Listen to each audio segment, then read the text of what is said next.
Castlevania, a series that humbly began way back in 1986 on the NES. An immensely popular franchise that has changed a great deal over the years.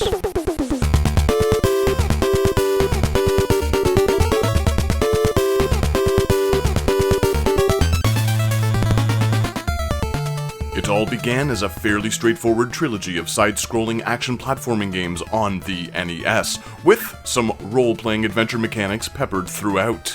There were Game Boy titles, a bloody 16-bit Sega entry, and no less than 17,284 spiritual remakes of the original NES classic.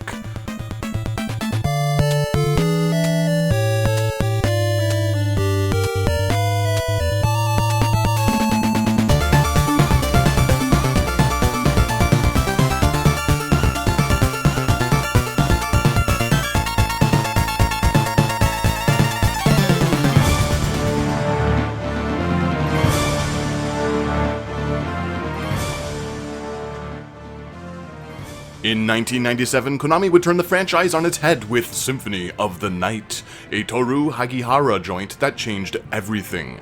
The castle was massive, the visuals were different, and the overall structure was much more similar to a Metroid game than anything Castlevania had done before. Koji Igarashi, who was Hagihara's assistant on the project, would go on to release a lot of titles similar to Symphony of the Night for years under Konami, before starting his own brand with Bloodstained, which is just more Castlevania in all but name. The something of the somethings, as I like to call them.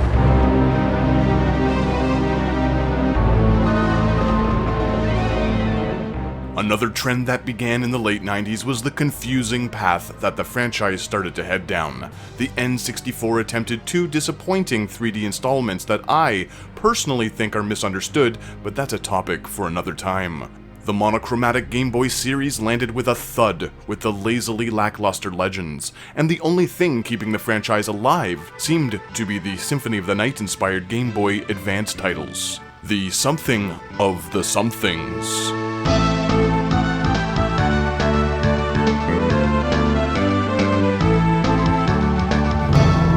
In an era long past, as monarchies weakened, local feudal lords grew in power.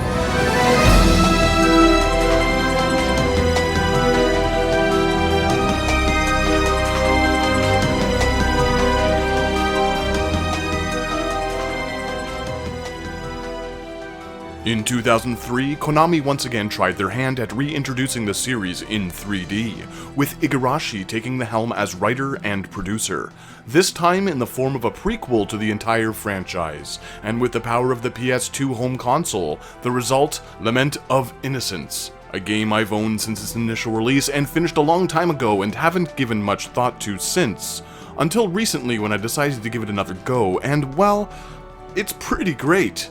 So, how's about we sink our teeth into what I think of Castlevania, something of the something, in a 3D world. As I mentioned, Lament of Innocence is canonically the first entry in the Castlevania timeline. You play as Baron Leon Belmont after he is informed by his friend Matthias that his wife Sarah has been kidnapped by a vampire named Walter. It's all pretty straightforward, which I think works well. I mean, I'm not really a huge fan of unnecessary exposition in video games for the most part, so what's here I kinda dig. It's bare bones basic, but it is well done for what it is. Leon's woman has been taken. He goes after her by relinquishing his title as Baron and seeks the aid of Ronaldo, who tells him he needs to kill Walter. Bing, bang, boom.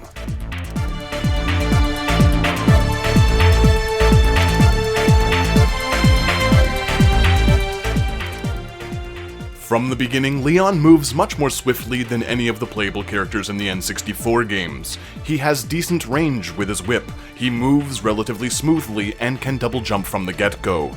This is an older 3D action game, so it has a fixed camera, which works well most of the time. There is no lock-on mechanic, but over the course of my recent playthroughs, I didn't have any serious issues landing hits on enemies. The gameplay is all rather simple, with very few options to level up. Basically, Leon smashes his whip and familiar sub-weapons into baddies in order to upgrade his combos and techniques. It's not as deep as Devil May Cry, but it doesn't really have to be. Lament of Innocence plays a lot like the classic Castlevania titles, but in 3D. There are very few elements of the open-world Metroid-style exploration here outside of some tedious backtracking and cheesy character designs.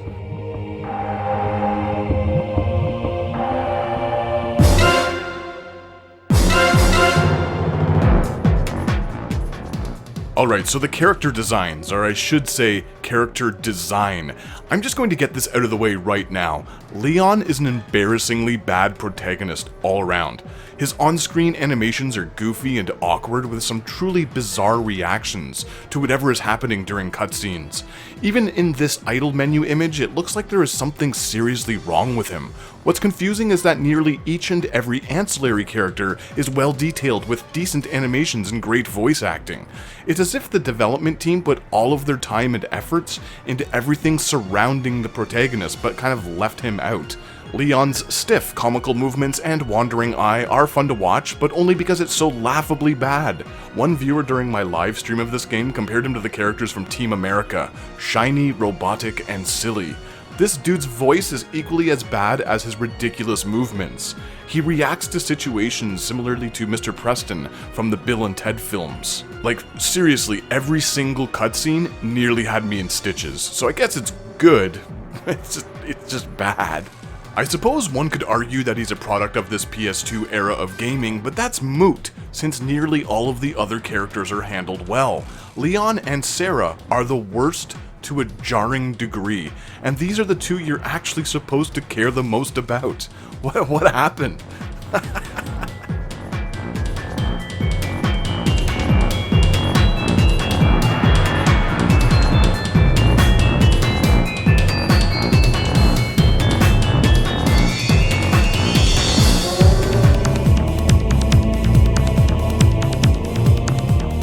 The game itself is a product of its time, with long, repetitive corridors and many doors locked behind simple puzzles. This isn't inherently a bad thing though, as everything runs smoothly with gorgeous visuals and varied environments. Lament of Innocence is one of the sharpest looking games I've played of this ilk, and I often marveled at just how nice and detailed the backgrounds looked. Despite all of this, some areas can feel very repetitive and bland after a while, particularly during the home stretch of the game where Leon is pitted against gauntlet after gauntlet of powerful enemies in hallways that look nearly identical to one another. Overall though, Lament of Innocence keeps things varied enough to remain interesting for its 7 to 10 hour playtime, and it's certainly not the only game guilty of padding out its length in the latter bits. I can't believe I'm saying this, as I'm generally not a fan of them, but warp points would have made this a much more enjoyable experience overall. Sure, you can get tickets to go back to Ronaldo's shop or the last save point, but they are too pricey and it's really not the same thing. The stages aren't too big, but they are mostly comprised of long hallways that lead to the bosses, with little to no shortcuts along the way, so if you're short on goods, you have to backtrack all of the way through the castle and back outside to visit the shop.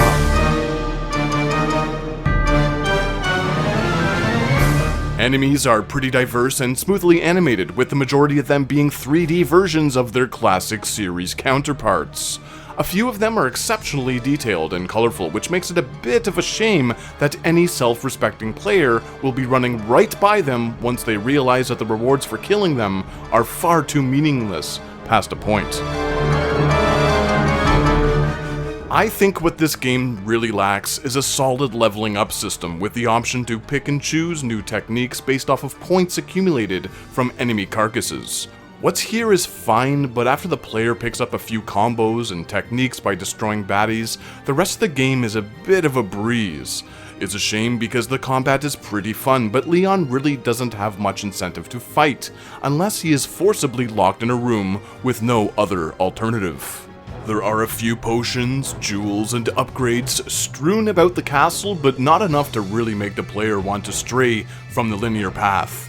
Each of the 5 subsections in the castle can be openly explored almost entirely from the start, which is an interesting way to structure a Castlevania game. It's a bit like Belmont's Revenge on the Game Boy or a Mega Man title in that the player has almost complete control of their path. These 5 areas are distinctly themed and contain incredibly fun bosses, even if the path to reach them is pretty rote. Collect these, switch this, visit here, put that there. I found it all largely enjoyable, as it's been years since I've played a game from this era. A few of the puzzles are rather clever, but none of them are head-scratchers per se.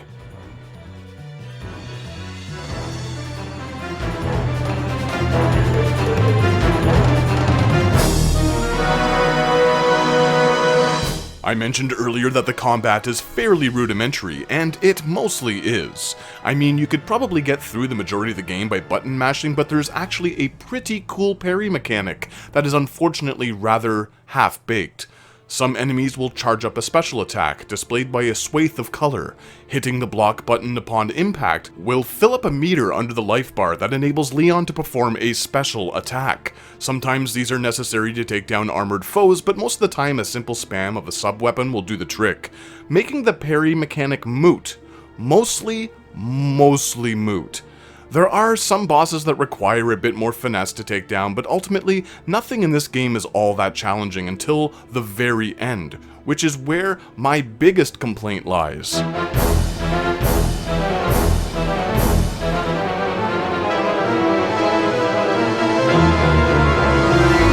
I'm going rather light on spoilers here because I'm recommending everyone check out this game, but the final boss battles are monotonous, annoying, and cheap. Throughout the game, I had next to zero issues with the camera, but everything takes a serious nosedive when fighting Walter. It isn't a challenging battle, it's just long, with him being able to fire projectiles when Leon is off screen. This wouldn't be an issue if he didn't disappear and relocate himself so frequently throughout. I was really enjoying this game until this point too. Walter sucked the life out of this experience for me, and he's not even the final boss, but you do have to fight him over and over if you die to the last baddie. Again, it's not all that difficult, it's just annoying. My suggestion is to avoid the center of the room while fighting Walter, since the camera took a big messy shit whenever I did. The final arenas are beautiful set pieces too, which only makes them more disappointing.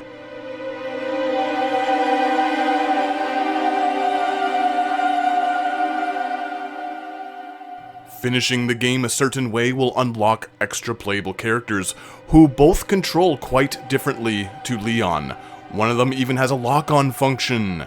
Add to this the ability to fight 4 optional, well-hidden bosses, and Lament of Innocence is a lengthy package with a few reasons to play more than once. Though, for me, the main story was just enough to satiate my appetite.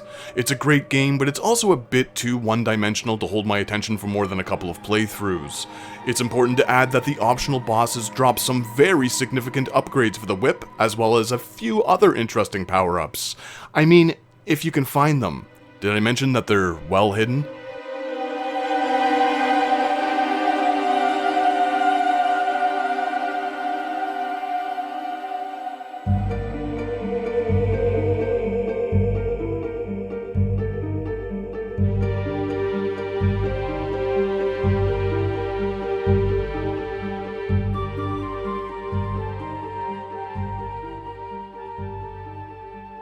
The wonderful Michiru Yamane wrote the music for Lament of Innocence, and it is as great as any of her other video game soundtracks.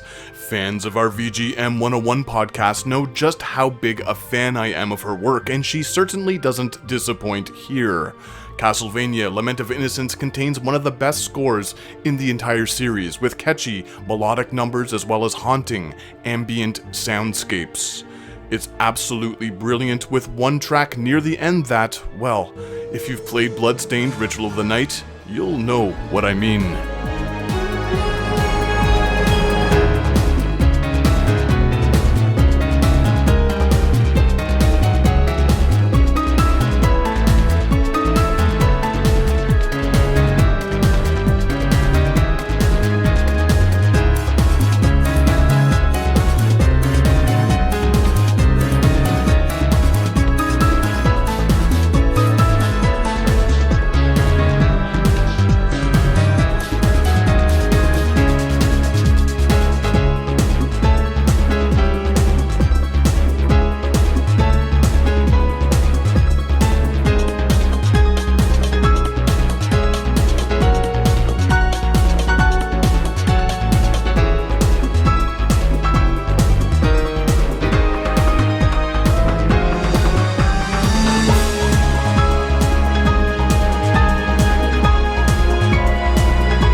Finally, I'd like to address whip mechanics as a whole in any video game.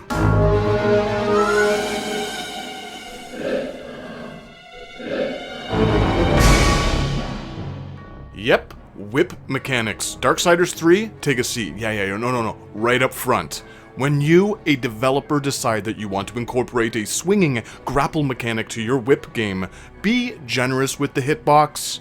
In Lament of Innocence, there aren't a lot of situations where Leon is required to swing in order to successfully circumvent a platform puzzle, but when it's necessary, it's a chore, and that's putting it lightly.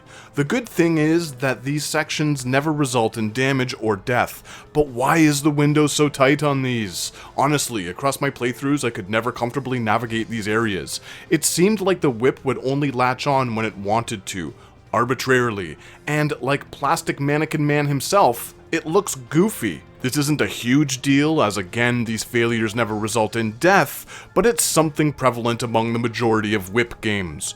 Old, new, whip games can't seem to figure this out. Darksiders 3 is perhaps the most egregious example of this mechanic implemented poorly, since they are all over the place in that game, and failure to grip can result in damage. Be generous and allow for some wiggle room, developers, or just stop with the whip thing altogether. Leon can also reach certain balconies and higher platforms by jumping and whipping himself over them. This is introduced in the game's excellent brief tutorial section, but rarely revisited again, which is a bit of a letdown as it welcomes some vertical exploration in what's ultimately a very flat game. There are a few old-school platforming sections tossed in for good measure, but the forced camera perspective kinda sucks, and I constantly fumble-fucked my way through them. There are little hints in the way that the bricks are laid out, but these areas really weren't very well designed at all. I know I said I didn't have any problems with the camera outside of the Walter fight, and that's still true, since failing at these platforms don't result in death the way that off-screen AoE attacks do.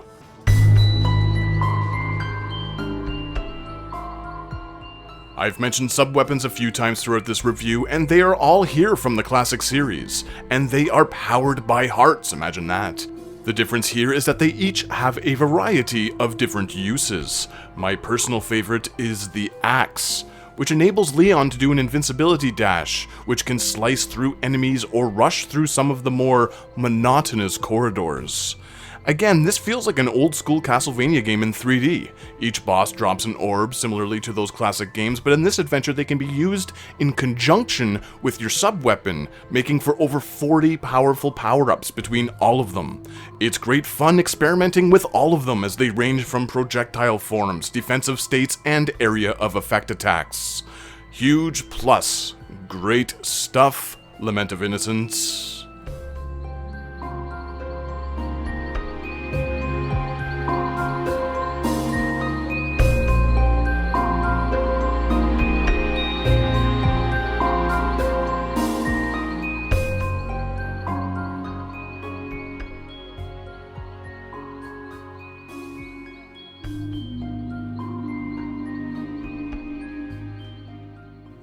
And that's Lament of Innocence for the PS2. It might sound like I don't like this game very much, but nothing could be further from the truth. Despite my complaints and nitpicks, I had an incredibly fun time playing it. It's a straightforward 3D action game with a simple, inoffensive story, rudimentary combat system, and serviceable puzzles. It also has some of the best music in the series, excellent boss battles for the most part, and beautiful visuals. I mean, if you can ignore Leon's fat, feathered fucking face, stupid hair, and awkward movements in cutscenes. I like lean experiences, and this PS2 Castlevania title is almost entirely without fat or filler. It can be beaten fairly quickly for those who just want to blast through it, or taken a bit slower to find the secret bosses and unlocks. Either way, it's a fun adventure with a clever, fairly open style with the 5 initial explorable stages. The map is simple to understand, and that's a good thing because the camera will spin you around so much that you will be referring to it often. Damn, I just keep rambling. Alright, I think I've said my piece. I like Lament of Innocence a lot. Next time on Profeed 101, another Castlevania review to upload in between archived VGM 101 episodes. Until then, click subscribe if you dig this stuff. Trust me, it helps.